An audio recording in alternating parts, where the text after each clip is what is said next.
Nossas videoaulas. Primeiramente, pedindo desculpas, porque eu passei mais do que eu devia entre a terceira videoaula, que foi sobre a farsa, o gênero da farsa, e essa de hoje, que é a quarta, sobre a resiliência da cultura barroquista no nosso imaginário, né, do Brasil. Isso se deve porque nesse final de ano e início de ano, eu fiquei pelo menos uns 15 dias dedicado à versão em inglês do meu próximo livro, Curupira, que eu já devo ter comentado com vocês. Além de ser lançado em português, vai ter uma versão em inglês para o público externo. Por que razão? Tem a ver com a videoaula de hoje. A videoaula de hoje, quando eu escrevi há 4 anos atrás o Distorcer o Brasil, que nós estamos acompanhando aqui, que é o objetivo desse ciclo de vídeos, eu imaginava que era fundamental, que era importante, e que a maior ocorrência dessa resiliência barroquista, como eu digo, é dentro da cultura latina, né, que permanece até os dias de hoje, para além da modernidade, da idade contemporânea, de hoje, enfim, era a cultura brasileira, a maior expressão da cultura portuguesa, que é a cultura brasileira. E, em segundo lugar, a cultura espanhola e as demais culturas latinas. Mas eu já contei isso aqui para vocês, se não contei, eu vou lembrar. Eu, certa feita em Londres, na Tate Gallery, eu me dei conta, numa exposição sobre o barroco, da pintura inglesa, eu me dei conta que as culturas nórdicas, saxãs, germânicas, etc., se referem ao barroco apenas como um fenômeno, um estilo pictórico, arquitetônico, ou como barroco musical, no caso que sempre ocorre, sempre passa pela nossa cabeça, a maior expressão musical, talvez, de toda a história da música tenha sido o Johann Sebastian Bach, que era barroco, a expressão máxima do barroco, né? E ficava nisso, ficava na expressão artística, pictórica, musical, dramática, no caso da cultura barroca espanhola, né? A dramaturgia espanhola, a farsa, a burla, e um pouco também da portuguesa. E isso, eu me espantei com isso, né? Por que razão eles não imaginam toda a crítica estética, até talvez o filósofo mais importante, ou mais divulgado, ou com maior influência nos dias de hoje, que é o Roger Scruton, que é um filósofo conservador. Ele, na obra dele toda, que eu me dei o trabalho de ler, ele não cita, se cita o barroco en passant, como também toda a crítica brasileira, né? Sendo que eu estou falando de excepcionais críticos, eu estou falando aqui, neste capítulo, o sucessor desse capítulo da resiliência, dos resquícios do nosso barroquismo até nos dias de hoje. Eu estou aqui com um livro, estou seguindo o livro, é o Lorival Gomes Machado, que é um crítico, sobretudo, de artes plásticas, né? Um grande crítico das artes plásticas, sobretudo numa obra fenomenal, singular dele, que é o Barroco Mineiro. E também o crítico dessa feita literário, falando sobre o lúdico e as projeções do mundo barroco, Afonso Ávila, que é mineiro, né? O Lorival paulista e o Afonso Ávila. E o meu preferido, talvez o mais importante, o mais atual de todos, que inclusive é vivo, o grande crítico, grande escritor, poeta, Afonso Romana de Santana, que de origem mineira, mas radicado no Rio de Janeiro. Então, esses três esgotaram no Brasil essa questão do barroco como expressão das artes, expressão estética, né? Literária, das artes plásticas, da arquitetura e por aí vai, né? E eu me espantei que, mesmo numa tradição crítica monumental como é a crítica inglesa, a crítica da cultura inglesa, não havia essa percepção do transbordamento, que é a essência do barroco, é o transbordamento, né? Por parte da crítica inglesa, não havia essa percepção do transbordamento do barroco em outros campos da expressão cultural da vida humana em sociedade, né? Como é o tema desse livro. Então eu percebi que não se tratava apenas de um discurso, ou de uma tese, ou de uma argumentação teórica, filosófica, estética, apenas de interesse ou adequada ou oportuna para a cultura brasileira, mas sim, talvez, né, ambição não paga imposto, né, para toda a cultura ocidental, né? Se no centro, no grande centro de crítica de artes plásticas e de literatura em inglês não havia essa percepção, eu me dei o trabalho de procurar, então, certamente, seria importante defender a tese do Distorcer o Brasil em língua inglesa. Daí surgiu o Curupira. Por que o Curupira? Eu também acho que já expliquei isso para vocês, porque o Curupira é um símbolo brasileiro do barroco.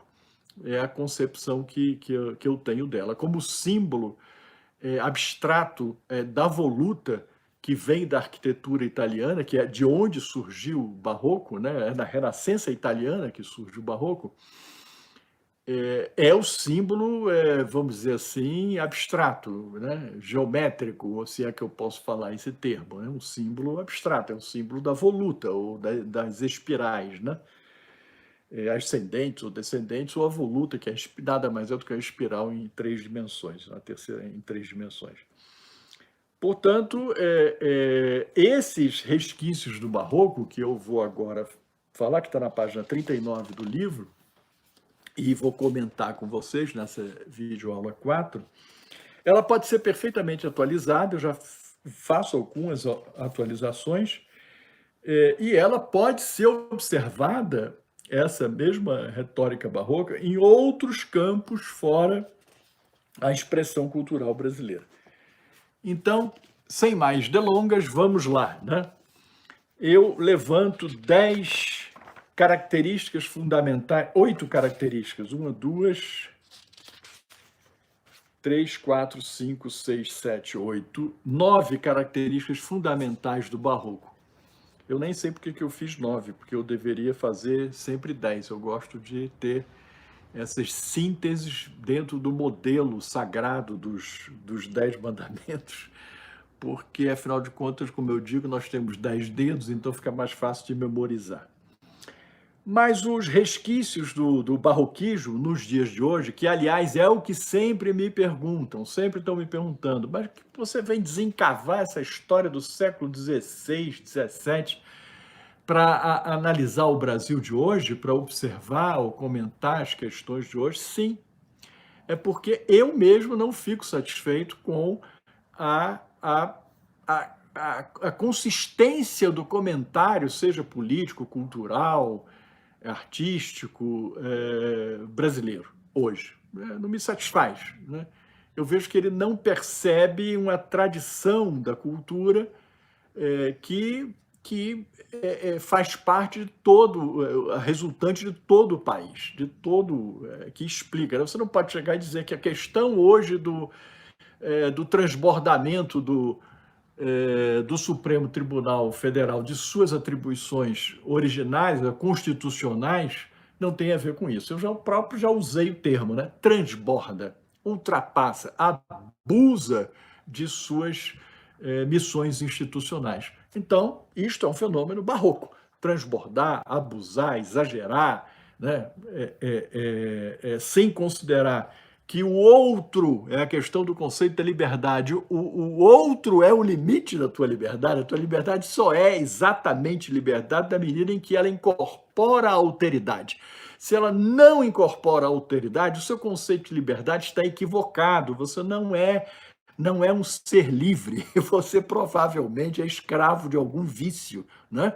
Porque o conceito de liberdade implica na alteridade e não é identitário, não é a minha liberdade. Eu sou livre porque eu faço o que eu quero. Isso é um equívoco, é uma corrupção do valor da liberdade, que eu vou me estender isso lá pela videoaula número 9 ou 10 ou 11, né? Porque ainda temos que cumprir senão vocês não vão me acompanhar.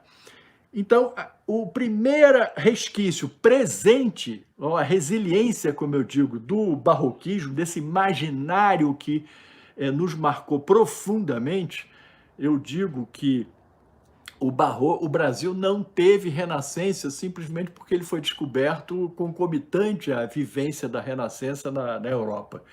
Então, os portugueses, a cultura que os portugueses traziam era embebida, né, do barroco, era embebida de Gil Vicente, da poesia de Camões, né?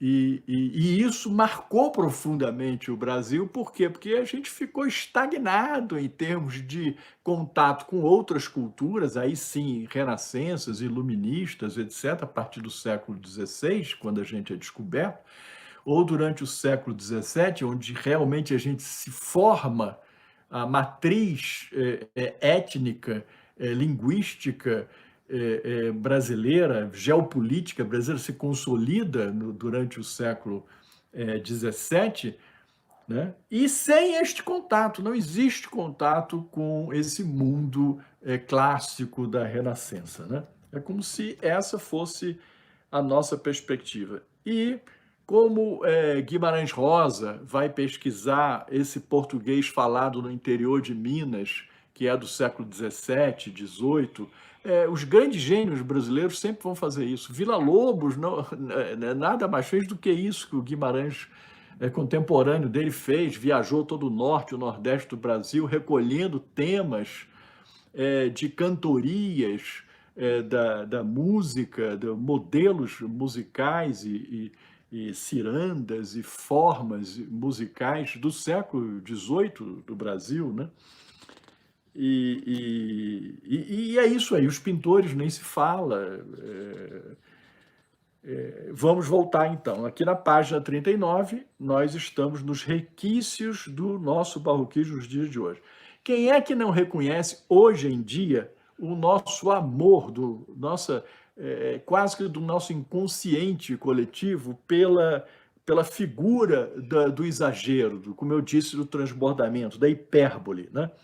Não apenas a hipérbole como figura retórica das letras ou das belas letras, mas, sobretudo, no falar do povo, no falar normal, cotidiano, na língua falada, na linguagem popular, onde isso se traduz pelo nosso amor pelo aumentativo. Nós adoramos o aumentativo. O diminutivo é importante também. O diminutivo é uma expressão em qualquer língua de afeto, de carinho. Mas o aumentativo é tipicamente a hipérbole barroquista, né? Então, aqui eu estou falando de tudo que a gente quer dizer que é bom, que tem boa qualidade, a gente coloca todos os nomes de estádios de futebol são grandes, são, né, as expressões de grande afeto, o amigão, o povão, o rapaz que é um bonitão, entendeu?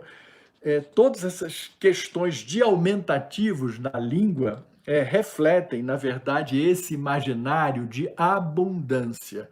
Essa abundância é real? Essa aqui é uma boa discussão.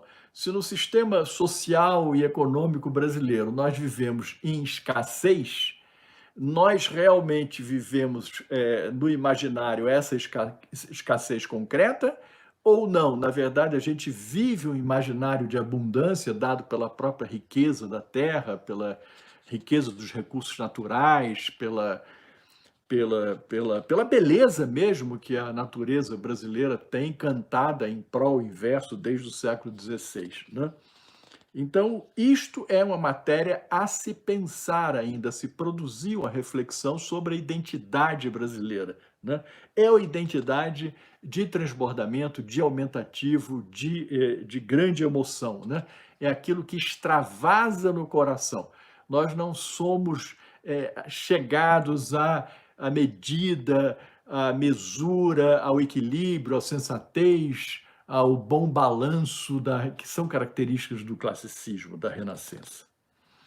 Nós também temos outra característica, nós temos uma língua extremamente voraz, né? O português falado no Brasil é de uma voracidade que não existe no português lusitano. E veja bem, um português lusitano que está ali cercado de franceses, espanhóis, de certa maneira ingleses na história da cultura portuguesa, né? Eles são menos dispostos a incorporar na sua língua falada os estrangeirismos, os galicismos, os anglicismos, etc., do que nós. Nós somos um povo extremamente assambarcador das expressões de outras línguas. Nós temos contato com a cultura americana. Eu não conheço outra língua que tenha absorvido tanto o aportuguesamento das expressões americanas.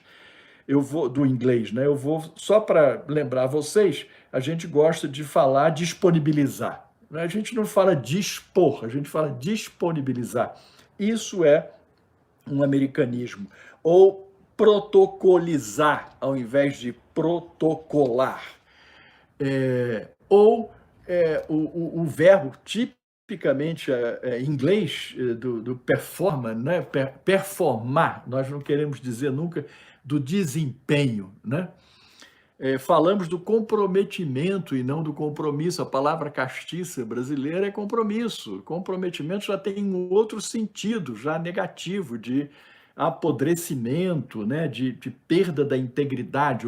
A questão da palavra, das relações sociais, é do compromisso. E as línguas, todos os idioletos profissionais, nós somos extremamente abertos e absorvemos. As expressões todas do mercado financeiro, break-even, enfim, milhares de expressões do mercado financeiro que a gente incorpora e aportuguesa essas expressões, né? Ou da linguagem dos publicitários, né? Como, por exemplo, a gente fala de layout, não fala mais do verbo castiço, que é desenhar, né? Ou do jornalismo, que durante muito tempo teve copydesk, que não teve revisor, né? Essa segunda característica nos leva à terceira característica, que é também barroquista, não é nada sensata, equilibrada, prudente, que é a predileção pelo prolixo, pelo circunloquial, para um relato de qualquer episódio, onde jamais vamos direto ao ponto, mas damos voltas e voltas, como se a gente estivesse sempre a tatear o gosto, a recepção daquele discurso falado diante do ouvinte. Isso é típico da argumentação sofística ou da retórica, né? De olhar o auditório, de olhar o ouvinte, o que é que ele está querendo e adaptar aquela linha de pensamento, o estilo do que a gente estava falando para o auditório.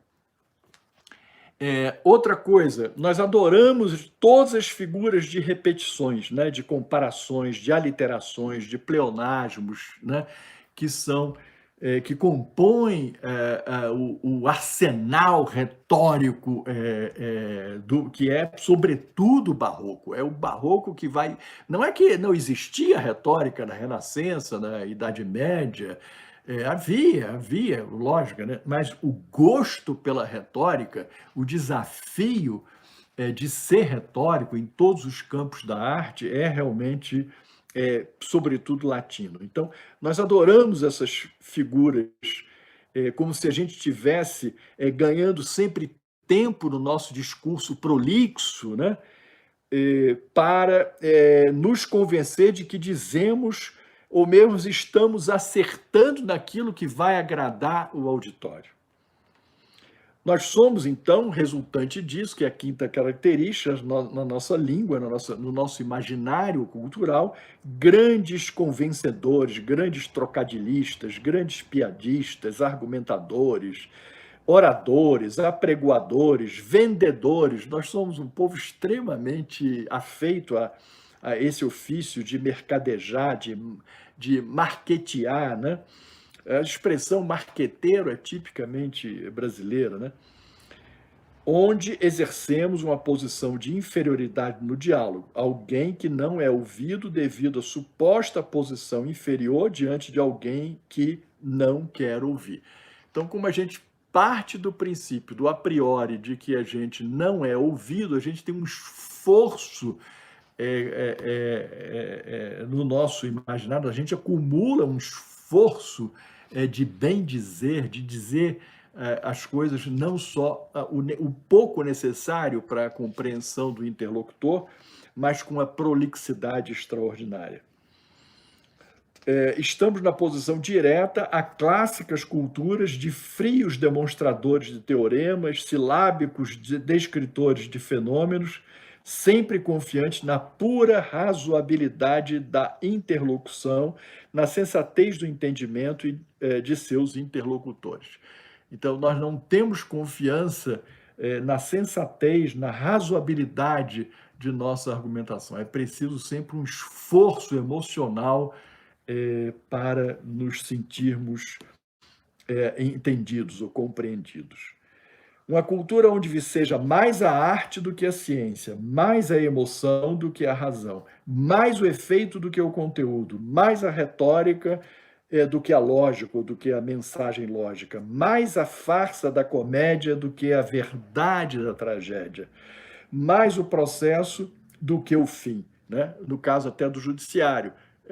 Julgamos, produzimos processos prolixos, enormemente prolixos, onde o juiz, a magistratura, inconscientemente, ela está mais atenta ao processo em si do que o resultado do processo, que é a sentença, do que é a justiça, né? Ou a sentença de absolvição, de condenação. Vide agora nesse escândalo que é a absolvição prática, não processual, não jurídica do ex-presidiário Lula, né? É evidente que isso aí é uma total metonímia barroca, onde se troca o essencial, que é o crime que foi feito, provado, julgado, investigado e julgado por fim durante 15 juízes, né, da primeira instância, segunda instância, até no Superior Tribunal de Justiça.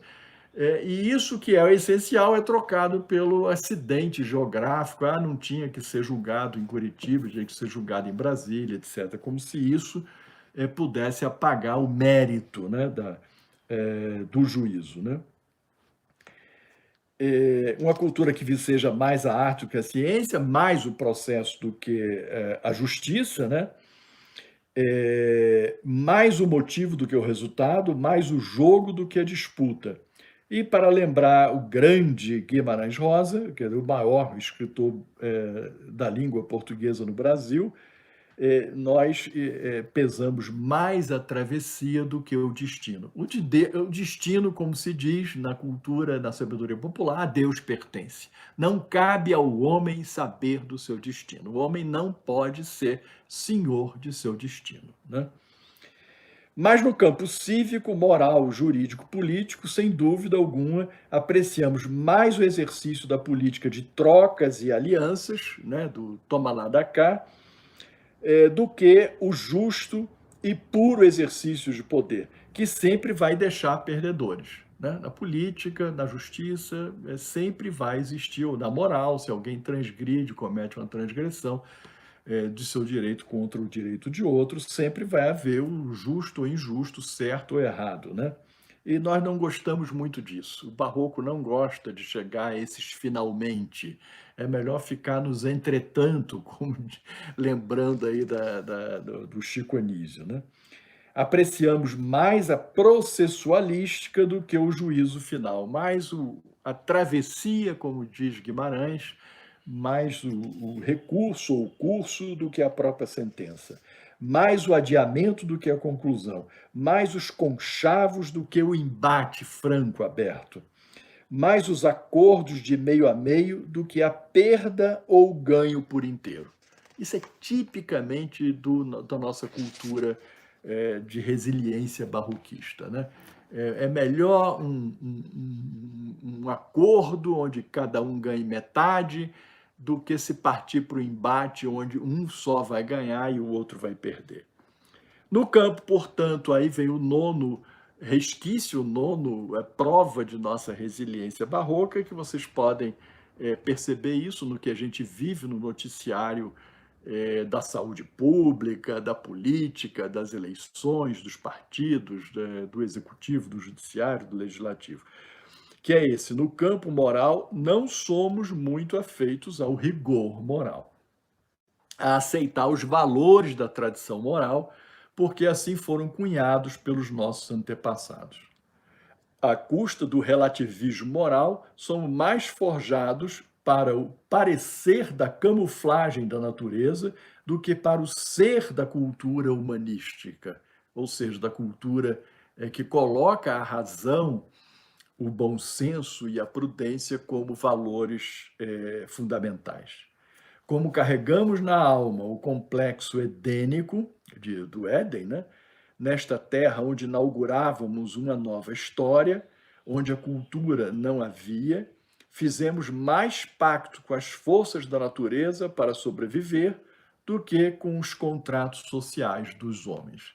Nós respeitamos mais os fenômenos da natureza, e aí não é uma. Veja bem, quando eu falo do barroquismo nacional, não estou falando criticamente disso não se faça, né? Isso é errado. Não, eu estou dizendo que o contrato com as questões naturais, as questões do direito natural, as vicissitudes dos entes, das forças da natureza, que para nós vale mais do que os contratos entre os homens, né? Qualquer tipo de contrato que seja, isso não é uma característica de se jogar fora, né? Ela pode explicar o nosso crescer e andar sobre outros prismas, né?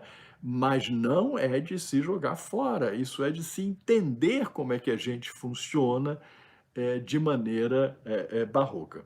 O problema do barroquismo não é aquilo que nos dá de saldo positivo, mas é aquilo que nos impede, em outros campos onde não deve prevalecer esses valores do barroco, esses valores formais do barroco, em outros campos, como na política e na justiça, tem que prevalecer o mínimo de razoabilidade, né, de iluminismo. E este é o grande desafio nosso para esses próximos anos, não é?